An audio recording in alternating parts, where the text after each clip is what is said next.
খুনি এই বাকি লোকগুলোর মধ্যেই কেউ একজন, এদেরই মধ্যে কেউ।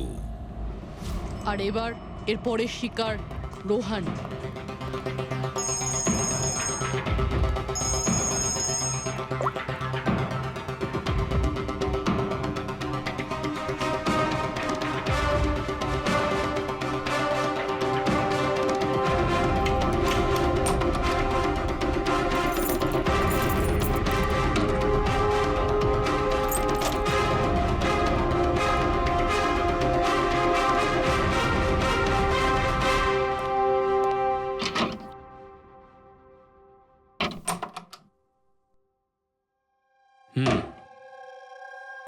আমার মনে হয় কারোর আমার আর দিলীপের মুক্তিতে অসুবিধা হচ্ছে।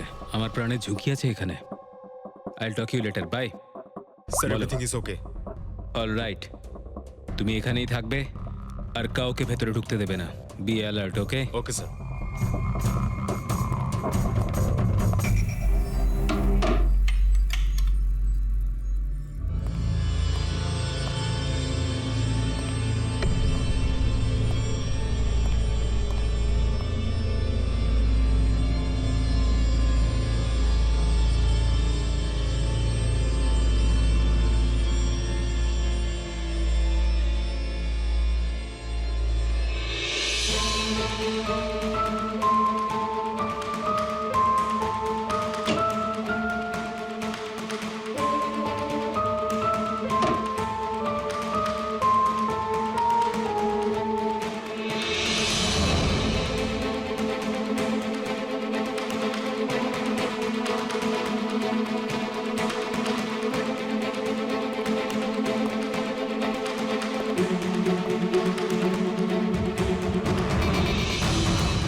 আপনারা কিছু পেয়েছেন? না স্যার, এমনিতেই তো জানা যায় যে কিভাবে আগুন লেগেছে, কিন্তু এখানে তো বোঝাই যাচ্ছে না যে আগুন লাগার কারণটা কি। আচ্ছা, দেখো অ্যাম্বুলেন্স কত দূর এলো। ঠিক আছে স্যার।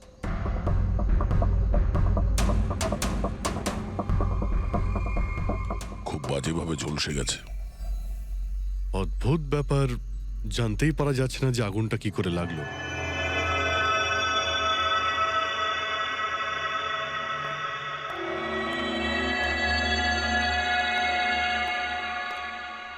কিভাবে হলো এইসব? সবকিছু তো একদম ঠিক ছিল, জানি না আগুন কি করে লাগলো। এতজন মানুষের অভিশাপ তো লাগবেই, তাই না? এই, কি বললে তুমি? আমি জানতে পেরেছিলাম স্যার যে দিলীপ স্যার কোনো কোর্টের কেসে ফেসে গেছিলেন। খুব বড়সড় কেস ছিল স্যার, কিন্তু কিছুদিন আগে ছাড়াও পেয়ে গেছিলেন। অনেকে এই নিয়ে রেগেও ছিলেন। আচ্ছা, এই ঘটনার সুযোগ নিয়ে কেউ ওকে মেরে দেয়নি তো? না, কোর্টে উনি নির্দোষ প্রমাণিত হয়েছিলেন, উনি কিচ্ছু করেননি।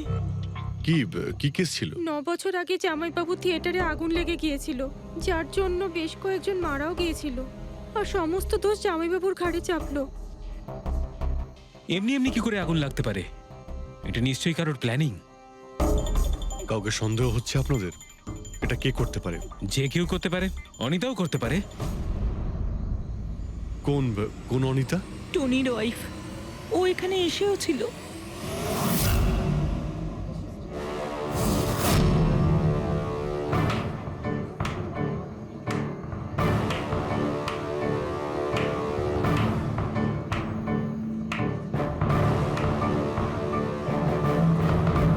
অনিতা, অন্য লোকের ঘর ভেঙে দিয়ে নিজের পরিবারের সঙ্গে এখানে ফুর্তি করা হচ্ছে। ভেরি গুড, ভেরি গুড, বাহ।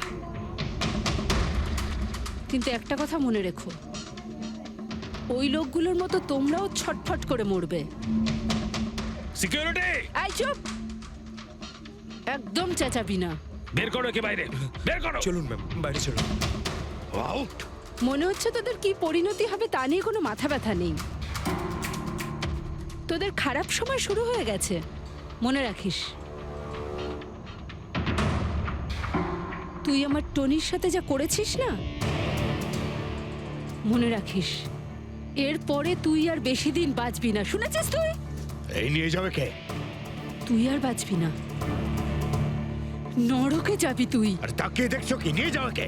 তোকে নরক যন্ত্রণা ভোগ করতে হবে, ছটফট করে মরবি তুই, মনে রাখিস। আরে যা।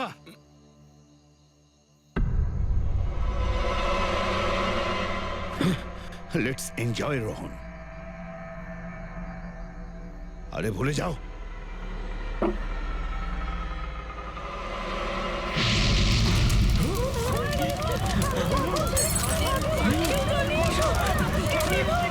দিলীপ আর রোহনকে যে কেসে ভাসানো হয়েছিল সেই কেসেই কোর্ট টনিকে শাস্তি দিয়েছিল।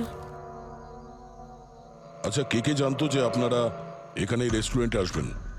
জানি না স্যার। আচ্ছা, দিলীপ বাবু আসার আগে এই চেয়ারের আশেপাশে কাউকে দেখেছিলেন? কোনো অচেনা কাউকে? না স্যার, কাউকেই দেখিনি স্যার। এই টেবিলটাকে রিজার্ভ করেছিল? দিলীপবাবু ফোন করেছিলেন, বলেছিলেন যে আমাদের জন্য টেবিল রিজার্ভ করে রাখো। সবসময় এখানেই বসতেন, এই টেবিল এই চেয়ারেই। রেগুলার কাস্টমার ছিলেন আমাদের। কারোর আগে থেকে জানা ছিল যে দিলীপ এখানে এই চেয়ারে বসবে? স্যার, চেয়ারের আশেপাশে তো এমন কোনো জিনিস নেই যা দিয়ে আগুন লাগতে পারে। এ তো অদ্ভুত ধরনের মিস্ট্রি। CCTV camera.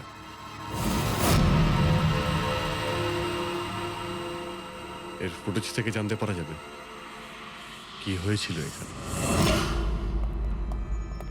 ও মাই গড,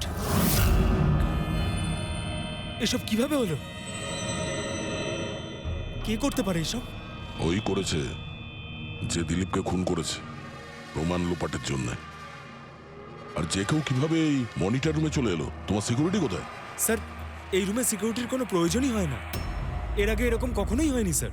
স্যার, স্যার আমার মনে হয় না সিসিটিভি ফুটেজ ডিলিট করার মতো সময়ের কাছে ছিল। ও শুধু ভাঙচুর করেছে। যদি আমরা কোনো এক্সপার্টকে ডাকি স্যার, তাহলে সে হয়তো হার্ড ডিস্ক থেকে রিকভার করতে পারবে।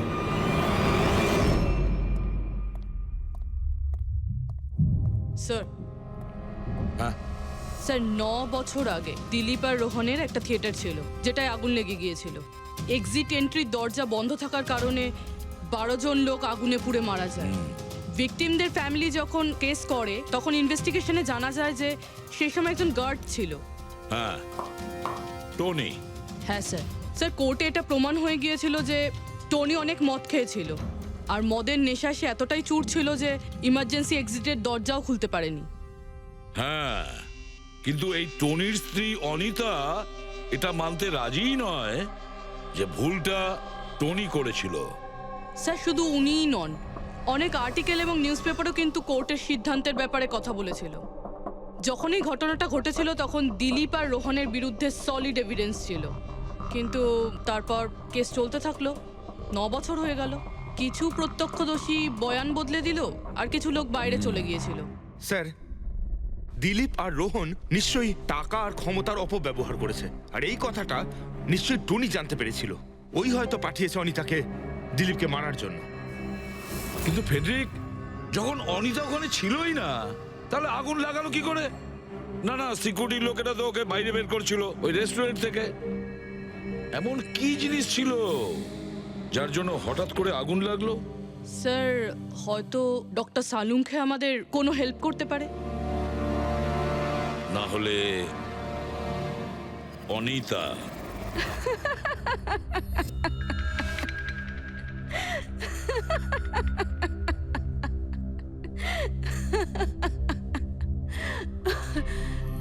আপনারা তো অবাক হচ্ছেন কেন আমার হাসি দেখে? নাকি দিলীপের মৃত্যুর জন্য?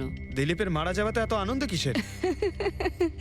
আচ্ছা, আমি খুশি হব না তো আর কে হবে বলুন তো? কালকে রাত্রে রেস্টুরেন্টের থেকে বেরোনোর পর তুমি কোথায় গিয়েছিলে?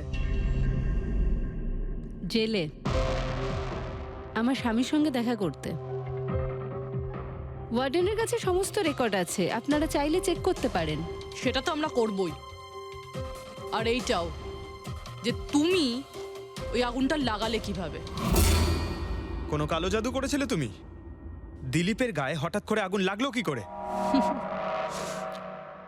কালো জাদু জানলে অবশ্যই প্রয়োগ করতাম, কিন্তু আমি খুব খুশি হয়েছি।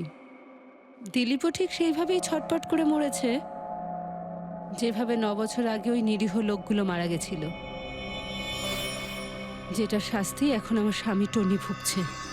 তুমি এইটা কিভাবে বলতে পারো যে টনির কোনো ভুল ছিল না? তুমি তো ওখানে ছিলেই না। আমি ওখানে ছিলাম না, কিন্তু টনি এখানে ছিল।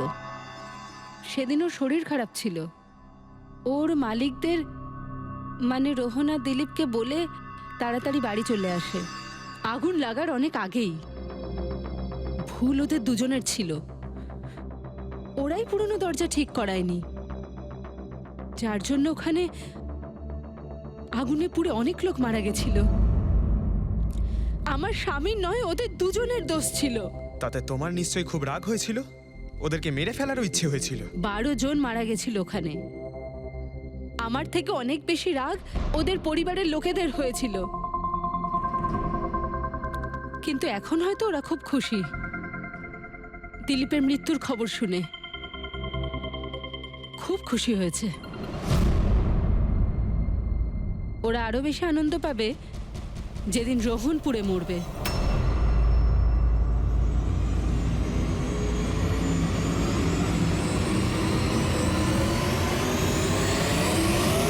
স্যার 42 জন আছে, ওই 12 জন ভিকটিমের কাছের আত্মীয় আর ফ্যামিলির লোকেরা মিলে। সাসপেক্ট বেশি আর সময় কম। স্যার এই 42 জন লোকের মধ্যে সবার আগে সেই সমস্ত লোকেদের নাম সরিয়ে দিতে হবে যারা কালকে দিলীপের মৃত্যুর সময় শহরে ছিল না। স্যার 9 বছর হয়ে গেছে এই ব্যাপারটার। হয়তো অনেক মানুষ দেশ ছেড়েও চলে গিয়েছে, আর কিছু লোক হয়তো এই পৃথিবীতেই আর নেই। তারপরেও খোঁজ তো নিতে হবে। দেখো কজন শহরে ছিল যখন দিলীপের মৃত্যু হয়।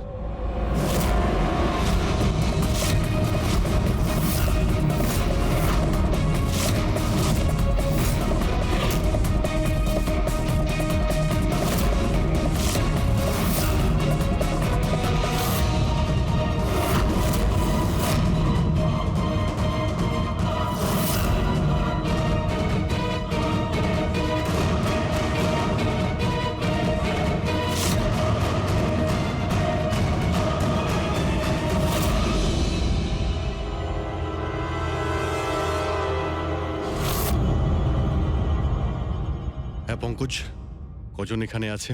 27 জন স্যার, যারা সেই সময় শহরে ছিল, আর ওদের দিলীপকে মারার কারণও ছিল। ঠিক আছে, সবাইকে বিউরোতে ডাকুন। দেখা যাক ওরা নির্দোষ হওয়ার কি গল্প শোনায় আমাদের। জেমস, তোমার বাবা 9 বছর আগে থিয়েটারে আগুন লাগার কারণে মারা গেছেন, তাই তো? Yes sir.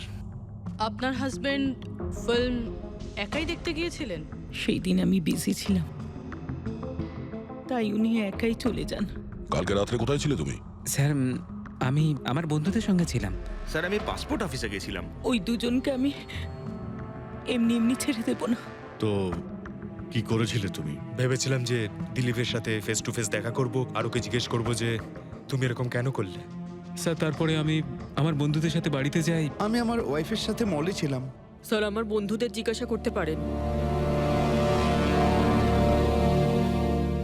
স্যার যদি ওর সাথে আমার দেখা হতো তাহলে ও রেস্টুরেন্টে বেঁচে ফিরতো না। দিলীপ ওর কর্মের শাস্তি পেয়ে গেছে। আমি রেস্টুরেন্ট থেকে জানতে পারলাম যখন যে দিলীপের সাথে কি হয়েছে, তখন মনে শান্তি পেলাম স্যার। আর বাকি থাকলো রোহন, ও তার কর্মের শাস্তি নিশ্চয়ই পাবে। এবার এই 27টা নামের মধ্যে তাদের নামগুলো রেখে দাও যারা ঘুরিয়ে ফিরিয়ে উত্তর দিচ্ছিল, আর যারা নিজেদের উত্তর অনেক আগে থেকেই তৈরি করে রেখেছিল।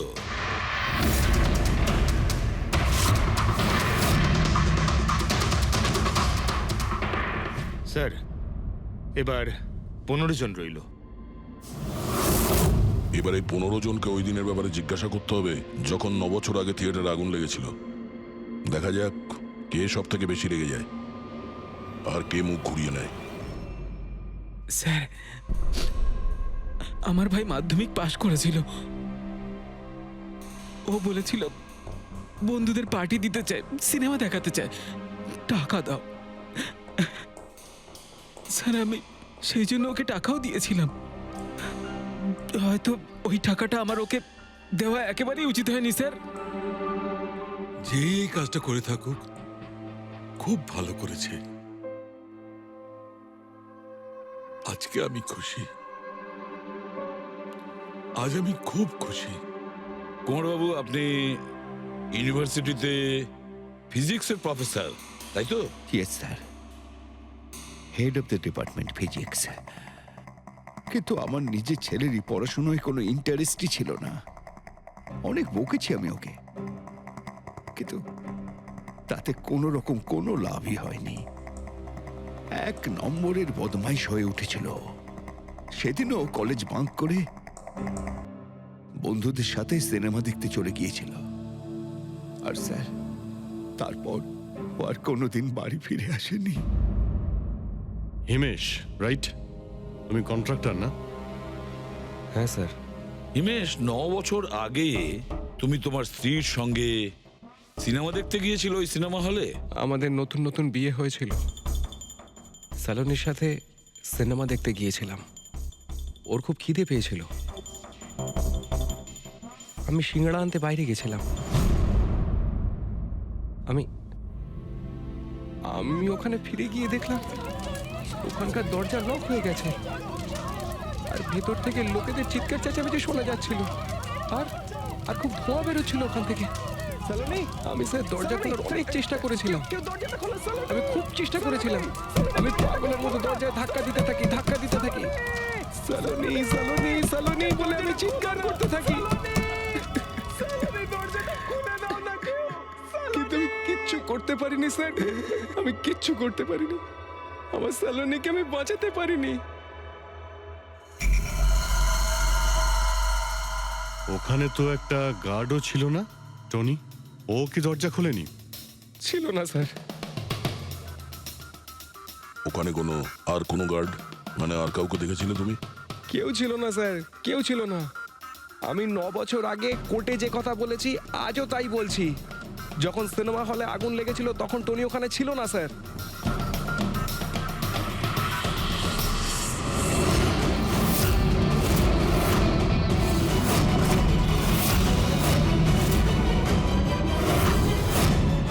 স্যার, এই হলো আমাদের 15 জন সাসপেক্ট যারা দিলীপকে খুন করতে পারে। স্যার, পুলিশ বলছিল যে ফায়ারম্যানরাও বলতে পারেনি যে আগুনের এক্স্যাক্ট সোর্সটা কোথায় ছিল। ওরা তো দেখা মাত্রই জানতে পেরে যায়, তাই না? জানতে পেরে যায় যে ওখানে এমন কি জিনিস ছিল যাতে আগুন ছড়িয়ে পড়ে, কিন্তু ওরা জানতে পারেনি।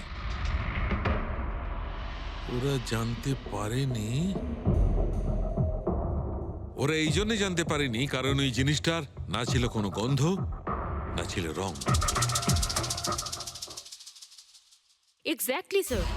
যদি এটা লিকুইড হতো না তাহলে দিলীপ নিশ্চয়ই বুঝতে পারতো ওই চেয়ারটায় বসা মাত্রই। আর পাউডার থাকলে আমরা টেস্ট করে পেয়ে যেতাম। তার মানে এটা তো গ্যাস। তার মানে হচ্ছে এটা ছিল গ্যাস। গ্যাস?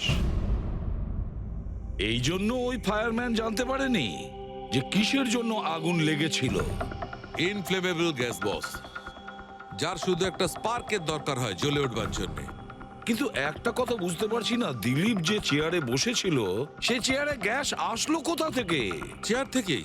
কি চেয়ার থেকে? সেটা এইভাবে বস, যে চেয়ারে দিলীপ বসেছিল তার নিচের অংশে কেউ ওই ইনফ্লেমেবল গ্যাসকে স্প্রে করেছিল। মারা যাওয়ার সময় দিলীপের সংস্পর্শে দুটো জিনিস ছিল। একটা তো এই চেয়ার যেটাতে ও বসেছিল, আর একটা ওয়াইনের গ্লাস যেটা ও হাতে ধরেছিল। আমরা এই দুটো জিনিসই চেক করেছি। তো এই চেয়ারটা থেকে আমরা ইনফ্লেমেবল গ্যাসের কিছু ট্রেসেস পেয়েছি। বস, আমাদের আশেপাশের পরিবেশে সর্বদা জ্বলনশীল পদার্থ ঘুরে বেড়ায়, যেটা কখনো কখনো স্পন্টেনিয়াসলি জ্বলে যায়।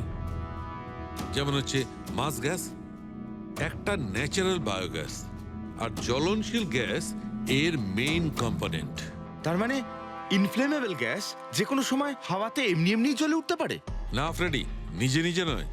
যখন পরিবেশটা খুব বেশি উত্তপ্ত হয়ে ওঠে আর সেটা পরিবেশের অক্সিজেনের সঙ্গে মিশে যায়, তখন একটা সুপার হাই টেম্পারেচার উৎপন্ন হয়, যার কারণে এই আগুন লেগে যায়। কিন্তু ডক্টর সালুখে, ওখানে তো এরকম কোনো হাই টেম্পারেচারের মতো কিছু ছিলই না। এক্স্যাক্টলি, এমন কোনো ডাইরেক্ট সোর্স ছিলই না যাতে তাপ উৎপন্ন হতে পারে। বস, এই জন্যে আমার মনে হচ্ছে খুনি কোনো এক্সট্রা ডিভাইস ব্যবহার করেছিল এই এত বেশি টেম্পারেচার উৎপন্ন করার জন্য। আর এই চেয়ারটা তো রেডিই ছিল, এর তো শুধু একটা স্পার্কের দরকার ছিল। কিন্তু স্যার, এভাবে কেউ হিট কিভাবে উৎপন্ন করবে? হ্যাঁ, করা যেতে পারে তো। যেমন উদাহরণস্বরূপ ম্যাগনিফাইং গ্লাস। ম্যাগনিফাইং গ্লাস দিয়ে সূর্যের রশ্মিকে বিশেষভাবে ফোকাস করে আমরা ছেলেবেলায় কাগজ পড়াতাম।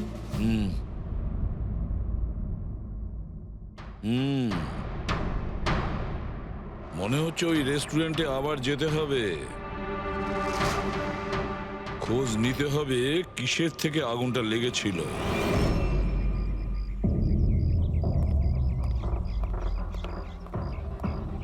সব জায়গায় দেখে ফেলেছি স্যার, কিন্তু এমন কিচ্ছু খুঁজে পেলাম না যাতে আগুন লাগতে পারে।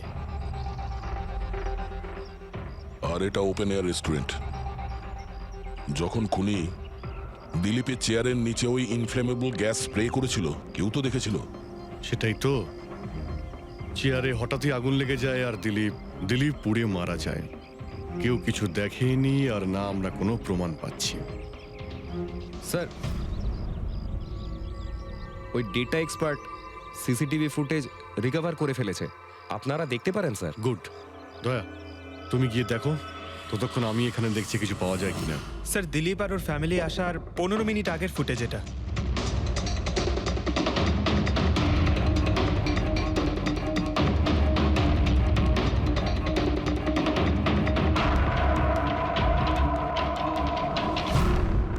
এ চেয়ার চেঞ্জ করছে। এর কোনো দ্বিতীয় অ্যাঙ্গেল আছে কি এই সময়েরই? চেক করো। 1 মিনিট স্যার।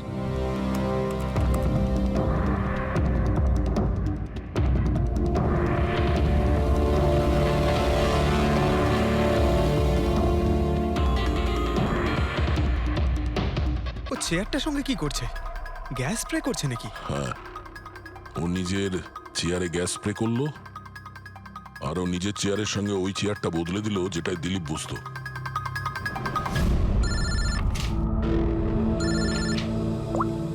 হ্যাঁ দয়া। আচ্ছা, গ্রেট, গুড ওয়ার্ক দয়া, গুড ওয়ার্ক। কি হলো স্যার? যে দিলীপের চেয়ারটা কারসাজি করেছিল তার খোঁজ পাওয়া গেছে। সে আসলে একটা লোক, ওর শারীরিক গঠনটাও জানা গেছে। আর দেখি আমরা, দয়া ফটোটা পাঠাচ্ছে।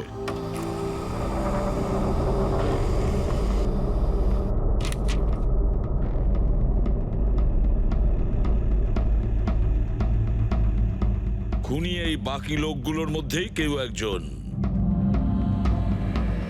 এদেরই মধ্যে কেউ। আর এবার এর পরের শিকার রোহান।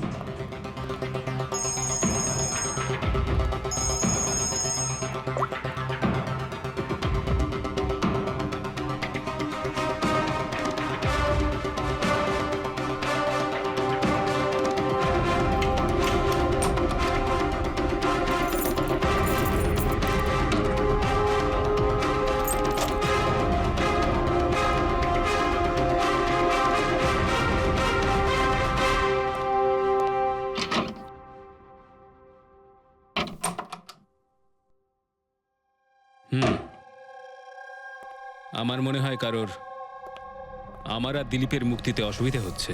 আমার প্রাণের ঝুঁকি আছে এখানে। I'll talk you later, bye. Sir, everything is okay. All right, তুমি এখানেই থাকবে আর কাউকে ভেতরে ঢুকতে দেবে না। Be alert, okay? Okay sir.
বাঁচাও বাঁচাও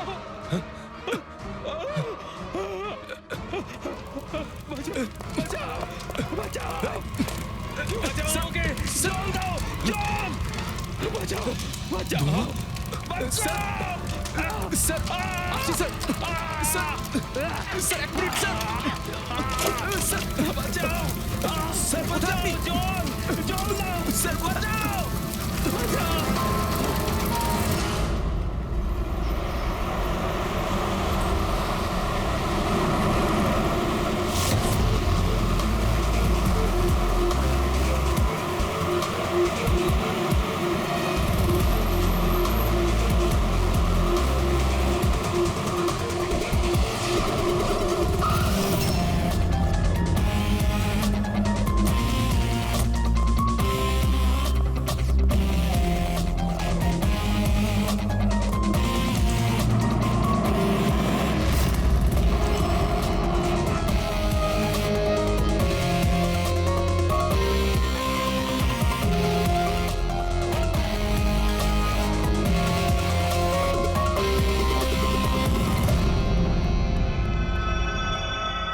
My God!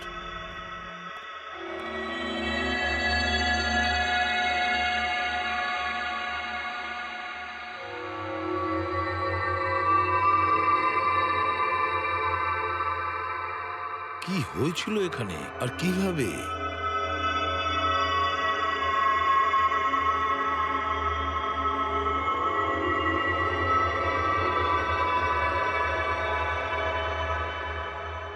এখানে আর অন্য কোনো জিনিসের স্মেল পাওয়া যাচ্ছে না, শুধু এই পোড়া লাশটার দুর্গন্ধ ছাড়া। মানে স্যার এই মার্ডারটাও ইনফ্লেমেবল গ্যাস দিয়েই করা হয়েছে হয়তো। এসব হলো কিভাবে? হ্যাঁ স্যার আসলে আমি রোহন স্যারের বডিগার্ড। আচ্ছা, তাহলে আপনারা কোথায় ছিলেন যখন এসব হলো? স্যার রোহন স্যার আমাকে বাইরে পাহারা দিতে বলেছিলেন। তার কিছুক্ষণ পরেই আমি ওনার চিৎকার শুনতে পেয়ে ওনার রুমের দিকে দৌড়ে আসি আর দেখি দরজার চারদিক থেকে ধোঁয়া বেরোচ্ছিল। আমি অন্য চাবি দিয়ে দরজা খুলে ভিতরে যাওয়ার পর দেখলাম যে স্যার ততক্ষণে রোহন স্যার পুড়ে গেছেন। আপনারাও কেউ কিছু জানেন না?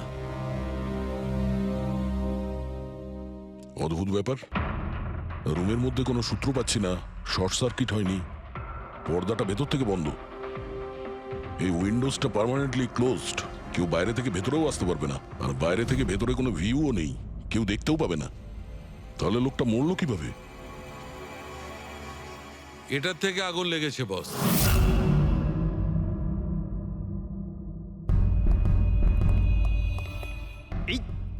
এই জিনিসটা দিয়ে এটা কি স্যার? এটা হচ্ছে ফিলামেন্ট। ফিলামেন্ট? ইলেকট্রিক বাল্বের ভেতরের ফিলামেন্ট। যখন এই ফিলামেন্টের ভেতর দিয়ে ইলেকট্রিক পাস করানো হয় তখন এটা গরম হয়ে লাল হয়ে যায়। বস, খুনিও এই টেকনিকটাই ব্যবহার করেছে ওই জ্বলনশীল গ্যাসটাকে জ্বালানোর জন্য। কিন্তু ওই রেস্টুরেন্টে যেখানে দিলীপ মারা গিয়েছিল ওখানে তো আমরা এরকম কোনো ফিলামেন্টের মতন কিছু পাইনি। বস, এত ছোট্ট একটা জিনিস, ওটা খোলা জায়গা, হয়তো কোথাও উড়ে চলে গেছে, কিন্তু এখানে তো পুরো ঘরটাই বন্ধ, তাই জন্যে খাটের তলায় এটা আমি পেয়ে গেছি। কিন্তু স্যার ফিলামেন্ট দিয়ে ইলেকট্রিক পাস করানোর জন্য ওয়্যারসের কোনো না কোনো কানেকশন তো থাকা উচিত বেড পর্যন্ত। আছে, এখানেই নিশ্চয় কোথাও আছে। পুরো বেড চেক করেছি আমরা, রুমটাও চেক করেছি, এরকম কিছুই তো পাইনি আমরা। দয়া, ওই দরজাটা কিসের? Manager, yes sir. ওই দরজার ওপারে কি আছে? স্যার আর একটা রুম আছে, এই রুমের সাথে ওটা কানেক্টেড। এমনিতে এই দরজাটা সিল থাকে, এটাকে কেউ খোলে না স্যার। খুলুন এই দরজাটা। Yes sir. আসুন স্যার।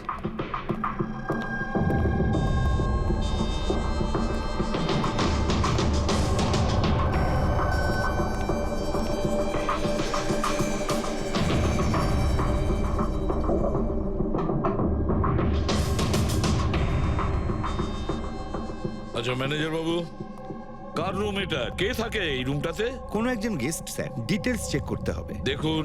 Okay sir.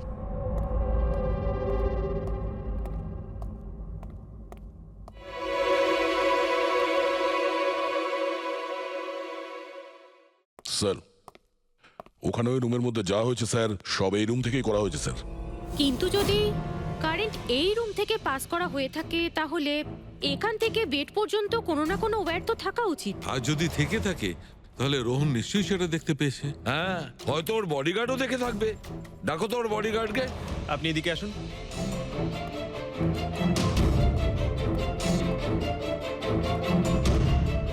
একটা কথা বলো, যখন তুমি রোহনের ঘরে এসেছিল তখন কোনো তার দেখেছিলে এখানে, এই দরজা থেকে ওই রুম পর্যন্ত?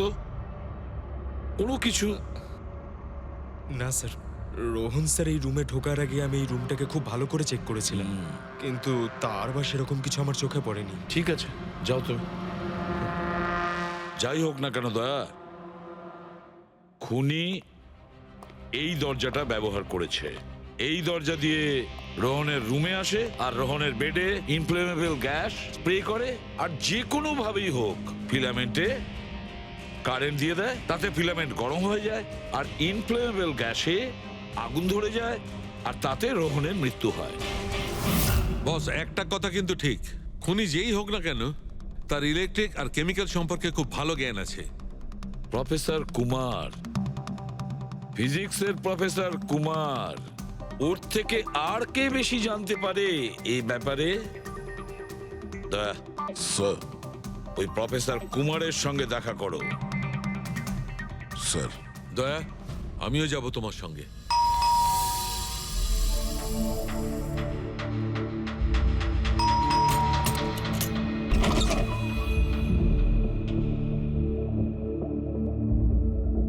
প্রফেসর কুমার আছেন বাড়িতে?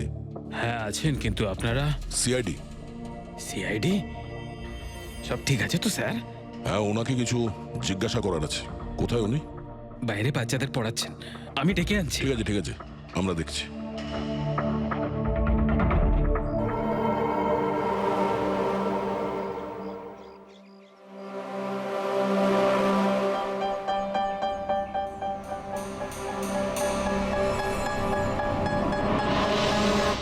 মিস্টার কুমার, আপনার কাছে আমাদের কিছু জিজ্ঞাসাবাদ আছে। বলুন, কি জানতে চান? আপনি এটাকে চেনেন? এটা তো ফিলামেন্ট। গুড, ঠিক চিনেছেন আপনি। আপনি জানেন আমরা এই ফিলামেন্টটা কোথা থেকে পেয়েছি? সেটা তো আপনারাই বলতে পারবেন কোথা থেকে পেয়েছেন। রোহনের বিছানার নিচে। কাল রাত্রে রোহন ওই বিছানাতেই পুড়ে মারা গেছে। হোয়াট? রোহনও মারা গেছে? কাল রাত্রে আপনি কোথায় ছিলেন? রাত 9টা থেকে ভোর 3টে পর্যন্ত। আপনারা আমাকে সন্দেহ করছেন? এটা আমাদের প্রশ্নের উত্তর হলো না মিস্টার কুমার। কাল আমি সারা দিন আর সারা রাত্রি বাড়িতেই ছিলাম। কোনো প্রমাণ? আগে আমার কাজের লোক রামু আর বিকাশ, প্লিজ কাম হিয়ার।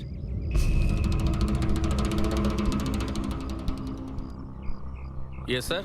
এনাদের বলো যে কাল কোথায় ছিলাম। স্যার, আমাদের সবার এক্সট্রা ক্লাস নিচ্ছিলেন এই বাড়িতেই।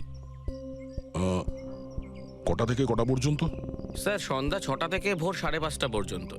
সামনেই আমাদের এক্সাম, তাই আমরাই স্যারকে রিকোয়েস্ট করেছিলাম এক্সট্রা ক্লাস করানোর জন্য। ঠিক আছে স্যার, তুমি যাও বাবা। স্যার, আমার আরো 5 জন স্টুডেন্টস আছে যারা কাল সকাল 9টা থেকে 5:30 পর্যন্ত আমার কাছে ছিল। বলেন তো ওদেরও ডাকি? ঠিক আছে। এবার আমি যেতে পারি স্টুডেন্টদের পড়াতে? Please please. Thank you.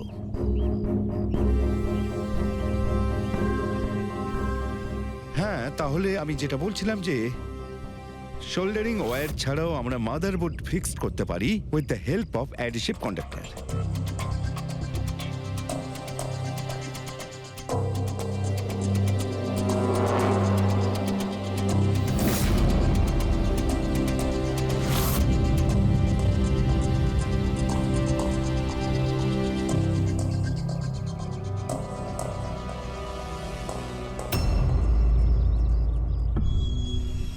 My god, my god, আরে ভাই কি ব্যাপারটা কি? আরে ভাই এই ভুলটা আমি কি করে করলাম? কি গড, বুড়ো হয়ে গেছি আমি বুড়ো হয়ে গেছি। দয়া একটা কাজ করবে, 1 ঘন্টা পরে ফরেন্সিক ল্যাবে দেখা করো, একটা জিনিস দেখাবো। 1 ঘন্টা পরে। আরে ওই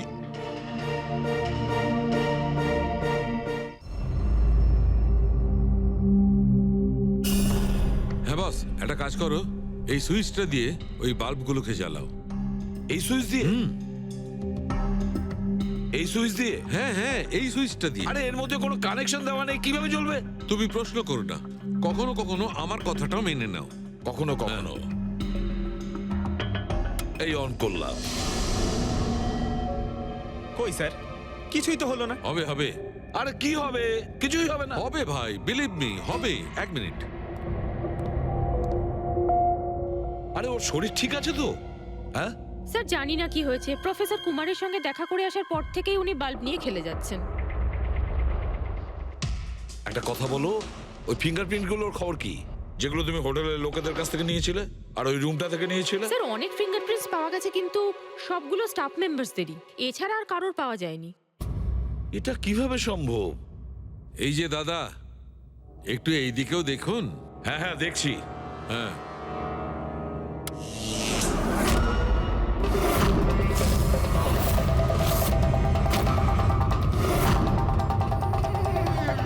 আরে স্যার, স্যার এই বাল্বগুলো জ্বললো কিভাবে? এ কি কাণ্ড করলেন ডক্টর সালুকে? কোনো তার ছাড়াই আপনি সবকটা বাল্ব জ্বালিয়ে দিলেন। কিন্তু ডক্টর সালুকে, এটা আপনি করলেন কিভাবে? এটা ঠিক তেমন ভাবেই হয়েছে ফ্রেডি, যেমন ভাবে খুনি করেছিল। ওই দিলীপের চেয়ারটাতে আর রোহনের বেডে। ম্যাজিশিয়ান সালুখে, এবার পরিষ্কার করে বলুন আপনি সব করলেন কিভাবে? কারেন্ট কি হাওয়া থেকে আসলো? হাওয়া থেকে আসেনি বস, তাহলে? কারেন্ট এসেছে ইলেকট্রিক পেইন্টের সাহায্যে। Electric paint? হ্যাঁ, ইলেকট্রিক পেইন্ট। আসলে ইলেকট্রিকের যে তার হয় সেটা মেটালের হয়। Metal is a good conductor of electricity, সেই জন্য কারেন্ট ওর মধ্যে দিয়ে পাস করে। ঠিক একই রকম ভাবে কিছু পেইন্টও আছে যেগুলোকে আমরা ইলেকট্রিক পেইন্ট বলি, আর এটাও গুড কন্ডাক্টর অফ ইলেকট্রিসিটি। এর মধ্যে দিয়েও ইলেকট্রিসিটি পাস করতে পারে। অদ্ভুত ব্যাপার হলো এটা যে কোনো কালারের সঙ্গে মিশে যায়, যেটা খুব সহজে যে কোনো ব্যাকগ্রাউন্ডে মার্জ হতে পারে। ও, এই কারণেই আমরা হোটেলের রুমে আর রেস্টুরেন্টে কিছু দেখতে পাইনি স্যার। এক্স্যাক্টলি দয়া, খুনি আসলে হোটেলের রুমের আর রেস্টুরেন্টের ফ্লোরের দুটোর কালার এই কালারের সঙ্গে ম্যাচ করেছে, এই জন্য আমরা দেখতে পাইনি।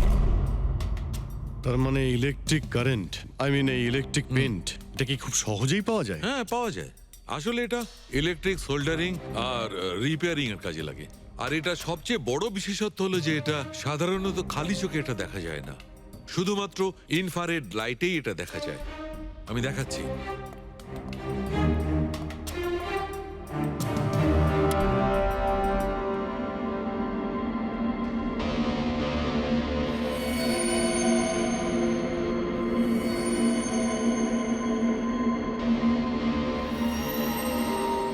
দেখেছো বস? হ্যাঁ, খনিও ঠিক এইভাবেই ইলেকট্রিক পেইন্টের ব্যবহার করেছে আর এই সার্কিট তৈরি করেছে।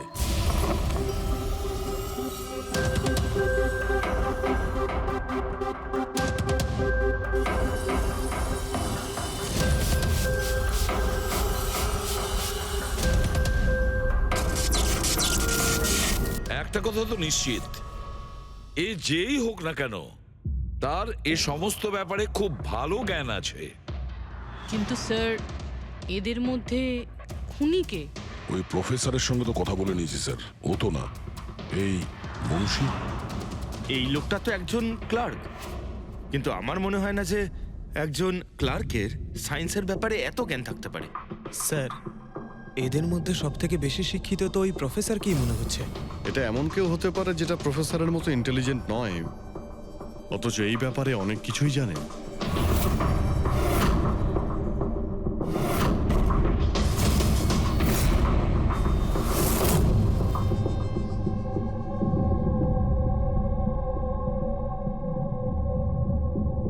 সেই লোকটা অভিজিৎ, এই লোকটাই সে। মনে পড়ছে কি বলেছিল আমাদের, যে ও কি কাজ করে?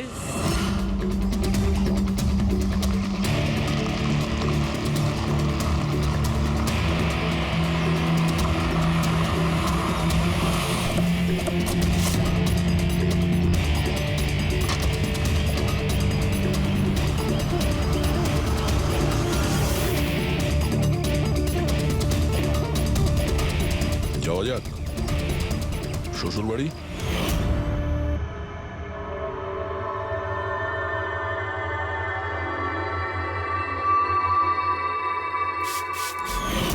দিলীপ আর রোহনের উপর কেস হয়েছিল, কিন্তু আমি জানতাম ওরা টাকার পাওয়ারের জোরে ছাড়া পেয়ে যাবে। কিন্তু ওদের কাছে টাকা থাকলে আমার কাছে ছিল বুদ্ধি। অনেক মাস ধরে ওদের আমি ফলো করেছি, ওরা কোথায় যাচ্ছে, কি করছে, কার সাথে দেখা করছে, সবকিছু। আর শেষ পর্যন্ত ওদের দুজনকে মারার উপায় আমি পেয়েই যাই, ইলেকট্রিক পেন্ট আর সার্কিটের মাধ্যমে। এই দুটো জিনিসের বিষয়ে আমি খুব ভালো করে জানতাম। ব্যাস দিয়ে দিলাম দুজনকে শাস্তি। দুজনকে মেরে ফেলেছি জ্যান্ত পুড়িয়ে, যেভাবে ওরা আমার সালোনিকে মেরেছিল। হিমেশ,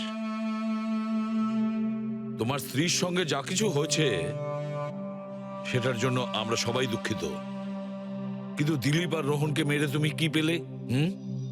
তুমি কি ফিরে পেলে তোমার স্ত্রীকে? প্রতিশোধের আগুনে পুড়ে তুমি দুজনকে মারলে, আইন তোমাকে কোনোদিন ক্ষমা করবে না। কঠোর থেকে কঠোরতম শাস্তি হবে তোমার।